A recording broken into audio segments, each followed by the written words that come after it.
റോഷ്ന നാളത്തെ കാര്യം തീരുമാനമായോ? നാളത്തെ എന്ത് കാര്യാ? സിനിമയ്ക്ക് പോകുന്നതാണോ? ആ, സിനിമയ്ക്ക് പോണ കാര്യം ഞാൻ ബുക്ക് ചെയ്തു കേട്ടോ. അത് ഞാൻ വീട്ടിൽ പറഞ്ഞില്ല കേട്ടോ. എന്നാന്ന് പറയുന്നേ? വീട്ടിൽ പറഞ്ഞില്ലേ? അപ്പൊ പിന്നെ എന്നെ നമുക്കേ കോളേജിൽ പോണം, റെക്കോർഡ് വെക്കാനുണ്ടെന്നങ്ങ് പറഞ്ഞാലോ? റെക്കോർഡ് വെക്കാനുണ്ടെന്ന് പറയാല്ലേ? Nice idea. അപ്പൊ ശരി കേട്ടാ, ഞാൻ പ്ലാൻ സെറ്റ് ആക്കിയിട്ട് വിളിക്കാം.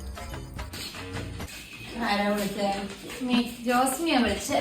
ചിലപ്പോ കോളേജിൽ പോകേണ്ട വരുമായിരിക്കും നാളെ. റെക്കോർഡ് വെക്കാനായിരിക്കും അല്ലേ? ആ അതെ.